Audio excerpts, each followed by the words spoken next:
A group of lawmakers in Tennessee this past week asking the state to stop promoting water fluoridation. Putting fluoride in drinking water, well, it's been controversial since the government started doing it. That was almost 50 years ago.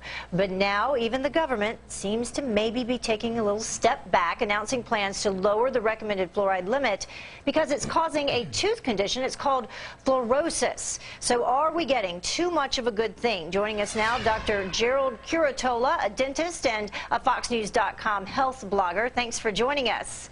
My pleasure. And we'll call you Dr. Jerry from now on through the conversation. So is this study, is it a big surprise to dentists?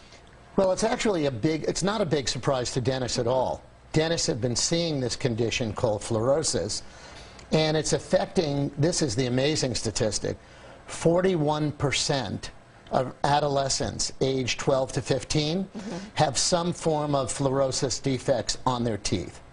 And this, ironically, makes the enamel of the teeth weaker, not stronger, as fluorosis affects hardness and makes them more prone to cavities, which fluoride was really, in the beginning, there to prevent. So let's take a look at some pictures. We have some pictures that some of our viewers may find just a little bit disturbing, but what are we looking at? Well, this would be considered a condition. The first picture was mild fluorosis. This is more severe fluorosis, and so you could see that the edges, the incisal edges of the teeth are decaying and defective, and it really is a condition which causes not just a cosmetic defect, but a defect to the hardness of the teeth and the health of the teeth. I was going to ask you the next question. I mean, what are some of the other risks associated with that?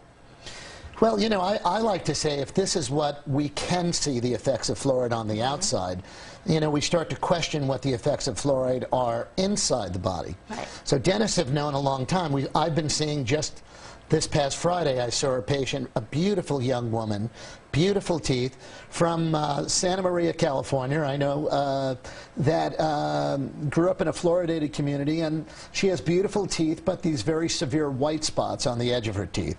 And for viewers who are interested, there is a website, spotsonmyteeth.com, if they want more information about what this fluorosis stain means and what it could be caused by. It's definitely an overexposure to fluoride, and that's the big problem. So you mentioned that she was in a fluoridated community, so yes. Not all communities are fluoridated? No, as a matter of fact, there are, throughout the United States, those that are on municipal water supplies, most of those have converted to fluoridation over the years.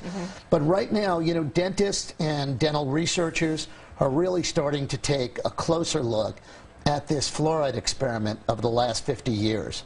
And the research that's emerging is drawing increasing concern, which is why legislators in Tennessee and other places like Calgary are calling to end and ban fluoridation altogether. But what if you're already in one of those communities and you already are exposed to fluoridated water? What are your options? Well, the CDC bottled water, filtered water, but the CDC has already recommended that fluoride be removed from baby water, and Gerber was one of the companies to actually make formulas without fluoride in them.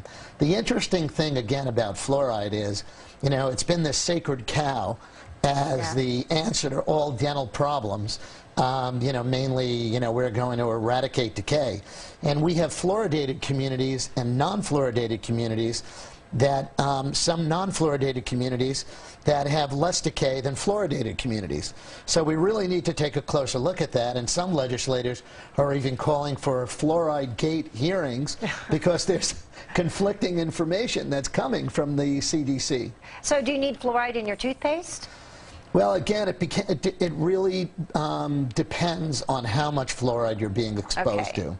So the really biggest problem of all of this is how do you know how much you're getting? And we used to think it was too much of a good thing, and now there are increasing numbers of dentists that are wondering if this was a good thing at all.